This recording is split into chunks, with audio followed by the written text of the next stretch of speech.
With the capture of Miletus, the Greek rebellion shattered. The burning of Sardis still fresh in their minds, the Persians brutally stamped out the last isolated remnants of the uprising, taking cleansing fire to cities, fields, and sanctuaries. Ash and blackened bones were the only remaining testaments to the hubris of Aristocles. For most men, this would have been vengeance enough. But for the great king of Persia, retribution had to be absolute. If a single rebel was seen to escape punishment, then Darius would soon be dealing with recalcitrant Bactrians, or the arrogant Babylonians again, or the Egyptians, for whom peace was simply an interlude between uprisings. No, there was still one enemy unpunished. Men who had sailed all the way across the Aegean just to pillage the great king's realm. 3 times each night at dinner, Darius had a servant whisper in his ear, "Master, remember the Athenians." So the great king ordered the construction of a mighty fleet and entrusted it to his most dependable commander, Datis. At the first fluttering of the Attician winds, Datis launched his deep-bellied warships into the Aegean, their prows pointed for Greece. In those days, most fleets would travel along the coastline, returning to shore each night. But Datis had a different plan. He would cut a bloody swathe straight through the islands of the Aegean, starting with Naxos, where, all those years ago, the failure of Aristides had birthed such troubles for the Greeks. I've come to see why my brother favors you so, Datis. Blessings of Ahura Mazda be upon you. Go do what that conman Aristagoras could not, and take Naxos. Your blessings warm my heart, friend. Not only shall I take Naxos, but all those who stand between me and those temple-burning Athenians.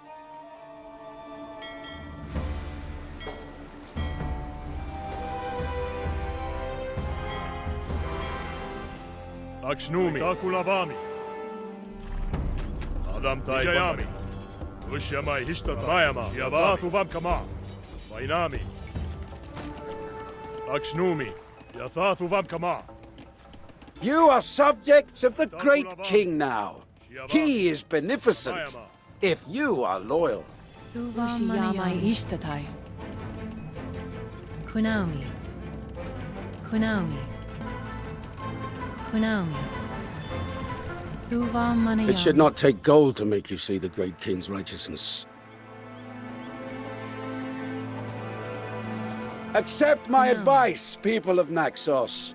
Pledge your loyalty to the great king freely, for his wrath is gruesome indeed. We turned back Persian ships once before, and we shall do so again!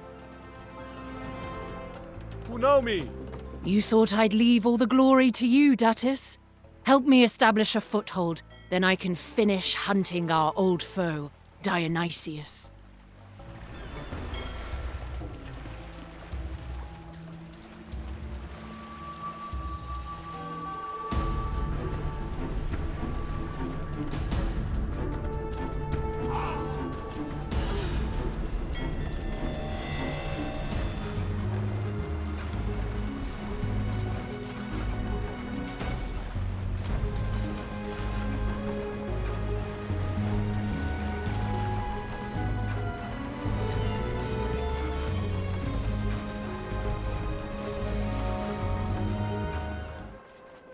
Nisarayami! Men of Tenos, will you give your hillside city to Persia, or must I wash its slopes with your blood?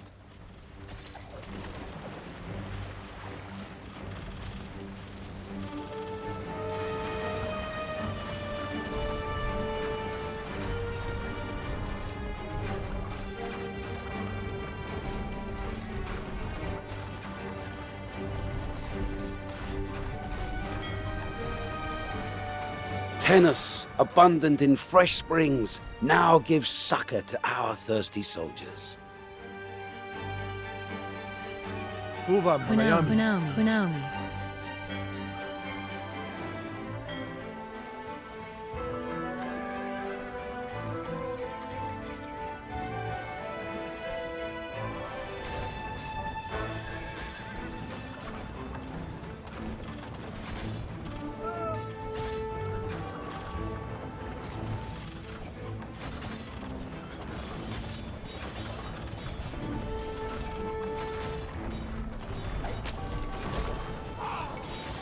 Naxians, come down from your mountain hideaways. You belong to the great king now. Our gracious king sends aid.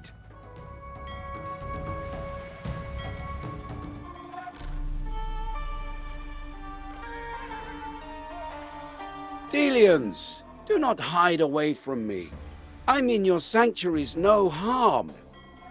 Here, I bring frankincense as an offering for Apollo. Your gentle approach to Delos yielded victory without bloodshed. Build a suitable hall to house royal emissaries, and you may be able to take other islands through persuasion. Akshnomi. A fine base of operations, Datis. Now may Vayu carry you swiftly across the waves.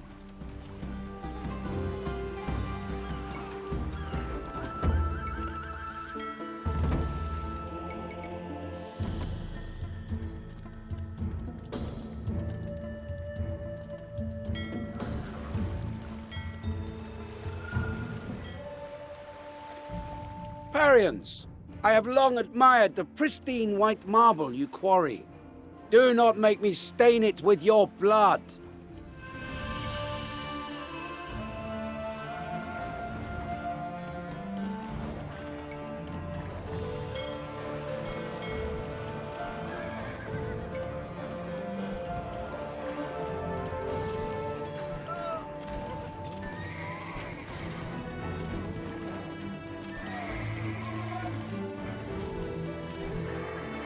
Tell the great king that I have extracted earth and water from the Parians. Even now, they make ready to send their fine marble to Susa. Demeter watches over your bountiful herds, Caristians. Soon she will witness your slaughter. The earth and water you offer is all the sweeter for being drawn from your lush springs, men of Tenos. Vainami. Aita Kunavani.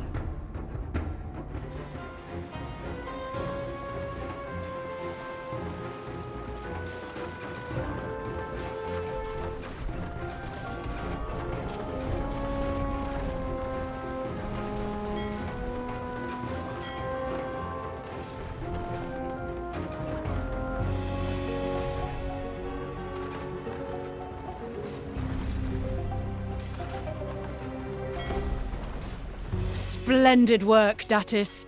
My court could do with a few more like you. Now I shall sacrifice 4 goats to the 4 winds and hunt down Dionysius. Truly, you love the hunt as much as your divine namesake.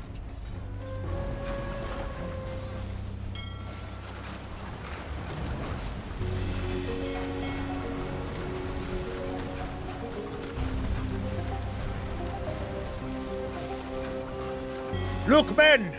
I told you a life of piracy would be lucrative. And now see what Poseidon delivers into our laps. A splendid Persian fleet.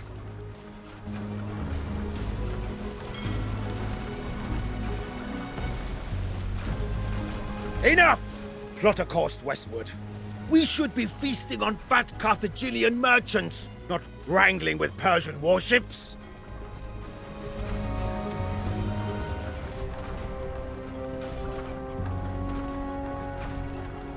My. These pirates have been busy. Retrieve the booty they have stolen.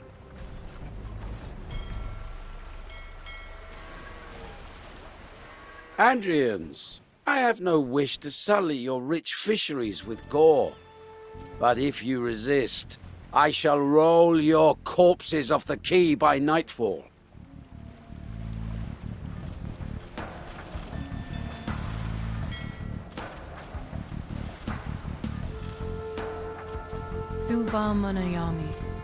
Earth and water from the fruitful valleys of Andros. You shall please the great king with your service.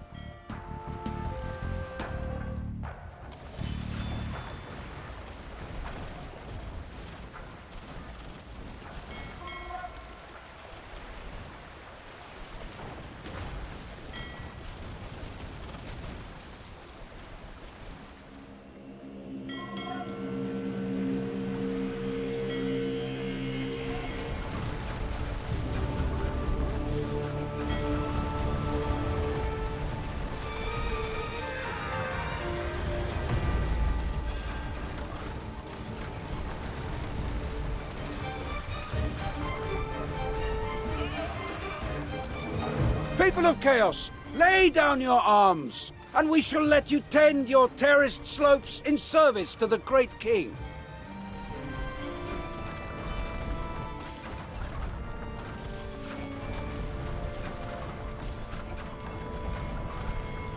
Fine work, men!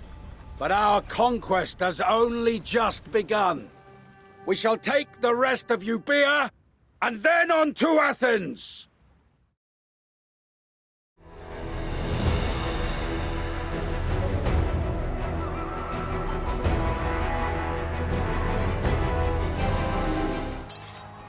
Such was the fury of the Persians. Such was the vengeance they exacted on traitors, oath-breakers, and temple burners. And though the Athenians had sent only 20 ships to aid the Ionians, they too would face the great king's wrath. Panic spread throughout Athens. At this time, the city was far from the grand metropolis it would later become. It had no navy, no empire, no Parthenon. Even its democracy was barely 2 decades old. Yet now, like a storm-tossed fishing boat facing a towering wave, little Athens was on the brink of being engulfed. Like good Democrats, the Athenians elected their generals, 10 each year. And it was these men who now debated what to do. Among these generals was Aristides. Aristides the Just, they called him. As upright a man as you'll ever meet, his commitment to his city faultless. And then there was Themistocles, his lifelong rival. Themistocles was an outsider from an obscure family. He was a radical, audacious in thinking, and he was a schemer who never put justice ahead of expediency. But in this desperate hour, these ambitious men agreed that the bold Miltiadis should take supreme command. Miltiadis ordered the Athenians to muster at the plain of Marathon, there to await the Persians. There was little time left to prepare. Across the Euboean Gulf, the Athenians watched the Persians burn Eretria, and knew they were next.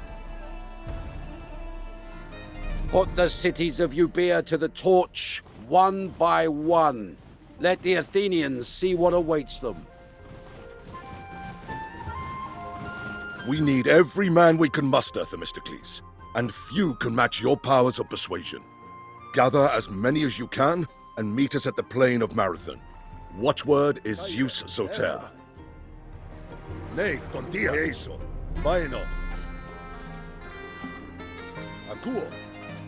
No doubt Aristides is already down at Marathon, reciting Homer. Come, men. We haven't much time.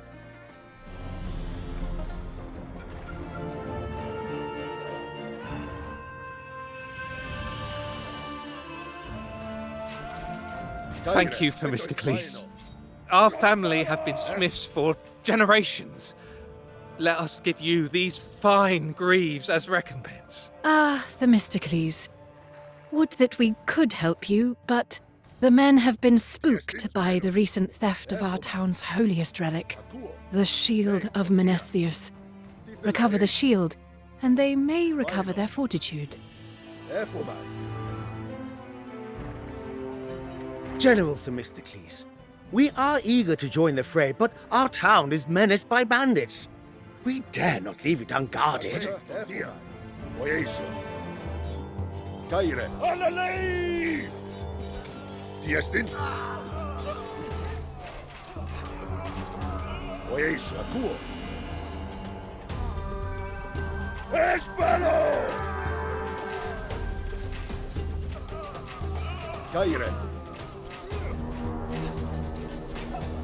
Ah, Themistocles, the cleverest man in all Athens, I'm told.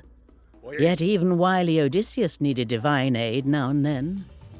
Bring me goats, and I shall dedicate their sacrifice to the god of your choice. There, men! I see the stolen relic!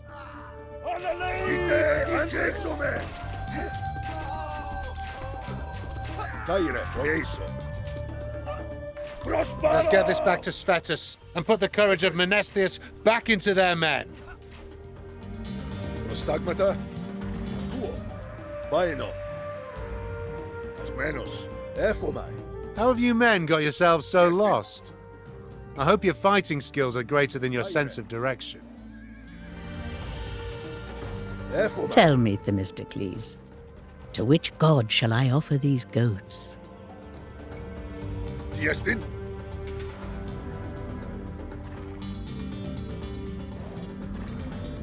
Euboea! Euboea! The shield is returned. What are you waiting for, men? Get to Marathon! I won't tell them that the Acarnanians also claim to have the shield of Menestheus, and the Plataeans, and the Eleusinians. Men of Ramnus! Pay us what we're owed or we'll starve you out! Ice Caracas, you dog-faced reprobates! General Themistocles will save us!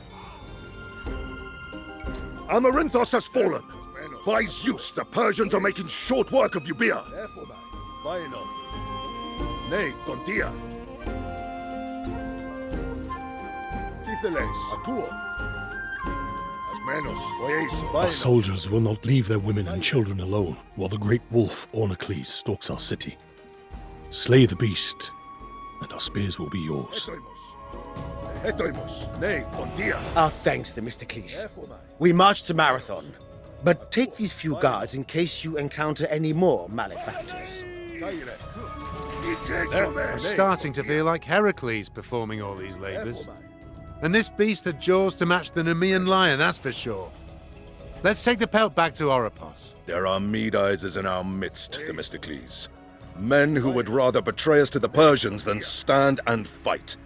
Keep a watch along the coast for anyone sending signals. Prospero!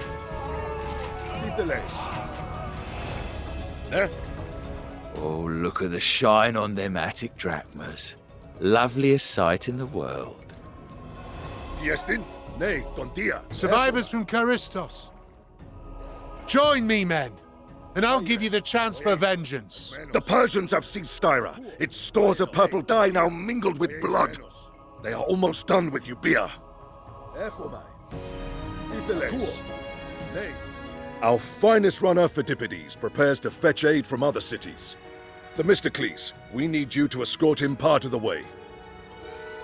There! Kill the Medisers! Stagmata, Atheneo! Espalo! Diestin? Echoma! Etoimos! Ikesomen! Itheles! Ite Andres! Prospero! Itheles! Stagmata? That'll do. Let's get out of here, men. The Persians are gonna massacre these half-wits. Ne? Ah, you've dealt with those lice-infested scoundrels. Now get me to Athens. Oh, and thank you. Think nothing of it. And the next time you hire mercenaries, I'd advise you to pay them.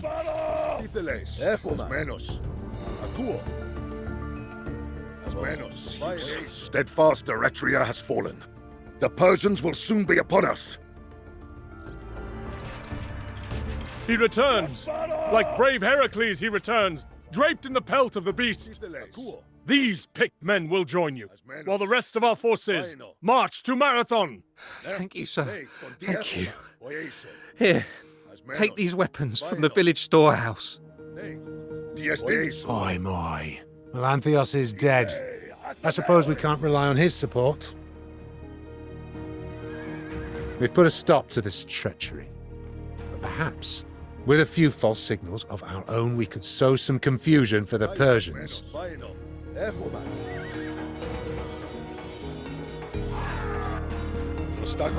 We have all we need to construct beacons of our own. To the coast! We'll clear the way for you, Phidippides. I hope you've stretched out those calves. Nay, Tontia, Prostagmata.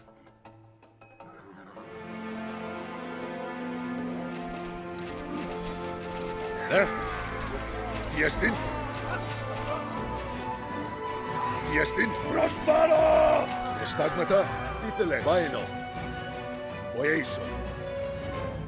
Diestin. Oieso. Baino.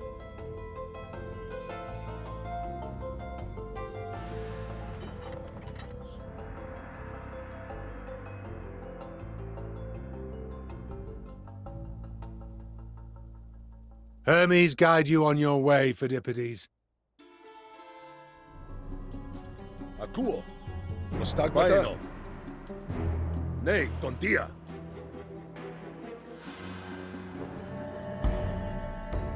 I hear the signal. To Marathon! Caire.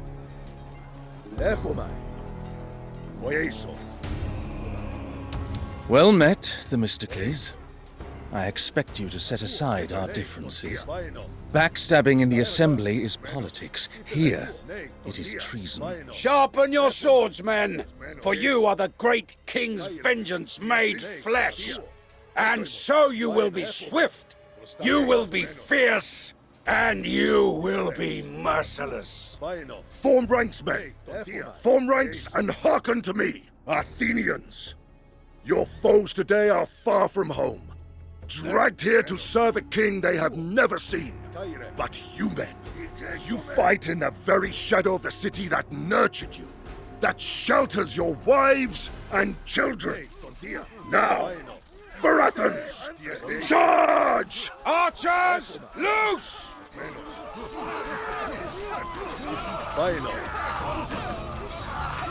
This land will never submit to your despotism, Persian dogs!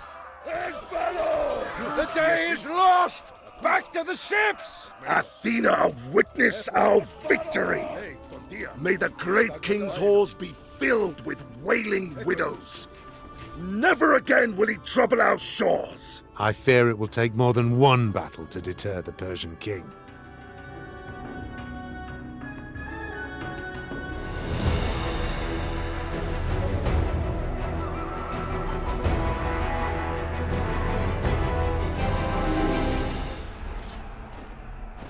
Marathon was a stunning victory. Those who fought there became known as the Marathonomachoi. Among them, the great tragedian Aeschylus, whose tombstone never bothers to mention his dramas, only his glorious involvement at Marathon. With the enemy vanquished, the Athenians slept soundly. All except Themistocles, who yearned for the glory that went to Miltiadis. Not that Miltiadis remained a hero very long. The next year, he made a dreadful mess of an expedition to Paros, was promptly thrown in prison by the angry Athenians, and died shortly thereafter from a gangrenous leg wound. Great men, you see, rarely meet great ends. Lack of recognition wasn't the only thing that kept Themistocles awake at night. He knew that the Persians would soon return, and Athens was utterly unprepared. So when the Athenians struck a rich vein of silver, Themistocles proposed something radical. They should spend it on a fleet of warships and transform their unremarkable city into a naval power. His rival Aristides disagreed, as you might expect. The Persian threat was gone, he argued, and fleets of squalid things rowed by squalid men. The Athenians had a wonderfully efficient way to resolve disputes like these: an ostracism. Unlike regular elections, where the Athenians voted eagerly for whoever made them the most extravagant promises, in an ostracism, the citizens voted to expel whichever politician they found most disagreeable. This was Themistocles' opportunity. If he could get his stubborn rival Aristides ostracized, he could have his fleet and his chance at glory. By order of the Assembly, an ostracism will be held here on the first day of Anthesterion. Women, slaves, and metics are to keep away. Intimidation, bribery, and public defecation are strictly forbidden. The people will never support you, Themistocles, or your mad desire to waste our silver on ships. They know an unjust man when they see one. These fools won't believe that the Persians will return. I must find another foe for them to fear. Or simply slander Aristides. Here's the plan. We hoist Aeginetan sails, head to the Piraeus and fake an attack on our own harbour. The people need to see that Athens is vulnerable.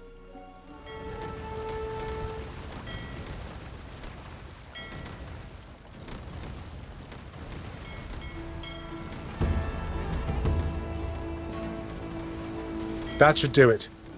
Athena, forgive me. It is for the good of the city. Assemble, all good citizens, for the vote is underway. Athenians, hear me. Themistocles is a paranoid fantasist who would squander your money on ships to fight the Persians, whom we have already beaten. He spits on your great victory in his vain desire to be an admiral. Fellow citizens, look just beyond the Piraeus and you'll see why we need a fleet. Aigina, a teeming nest of pirates and thieves. And this man, Aristides, who calls himself the Just, is a known agent of the Persian king. Silence! The votes have been tallied. Aristides, son of Lysimachus, you are hereby ostracized. Leave the city and do not return until 10 years have passed, else your life will be forfeit. You chose well, Athenians.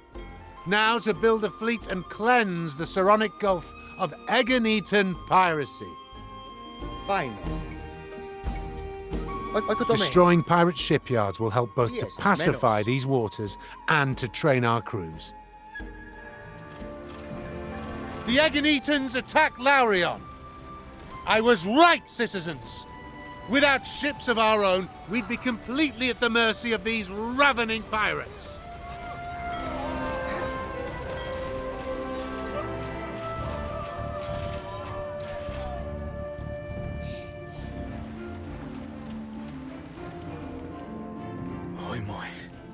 First Datis and his Persians devastate our cities.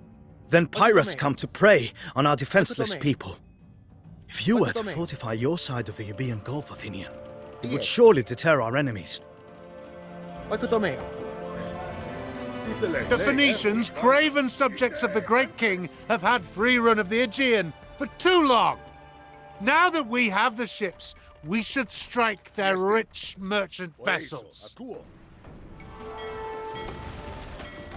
We should seek a treaty with Corinth. They may not be fond of us, but everything in Corinth has its price.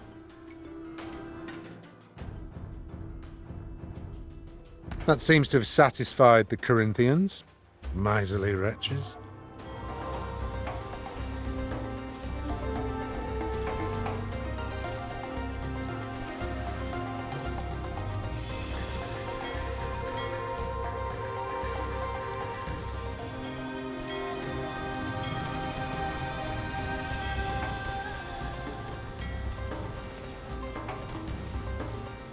The fleet is starting to take shape.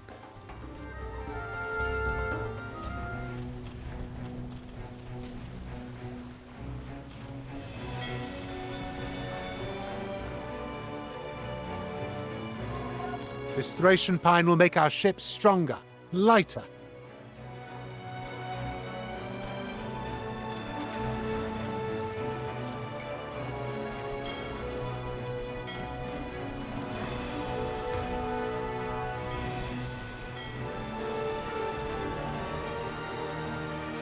Grip those oars tight, men. Polycrates and his sharp-beaked trireme hunt in these waters.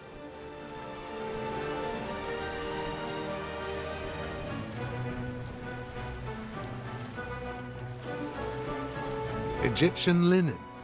This will make fine sails. The fleet is almost ready.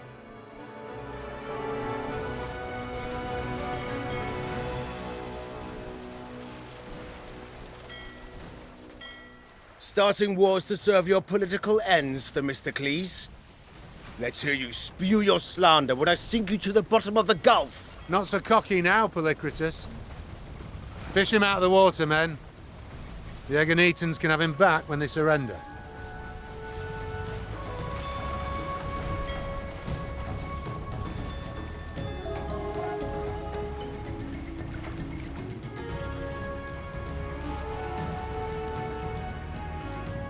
By Zeus! The wealth on these Phoenician ships! Plutus himself would be jealous.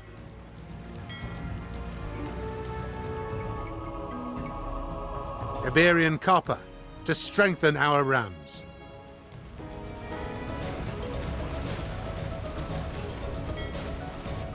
Loot these fine Phoenicians, boys!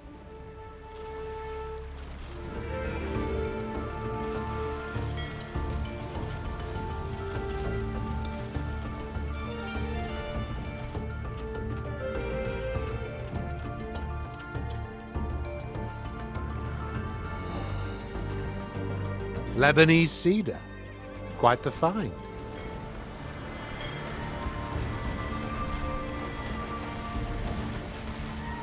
We rule these waters now, Phoenicians.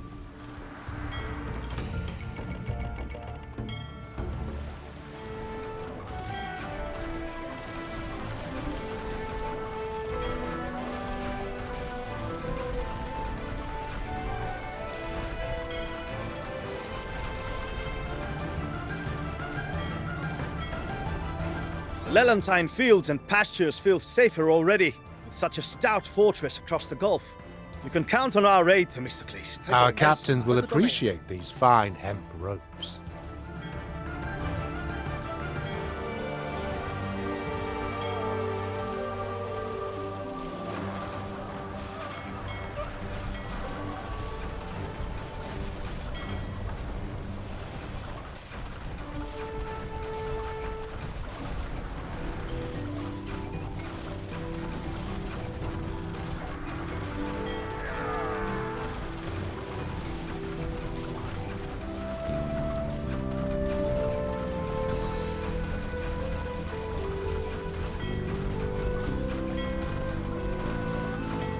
A glorious day!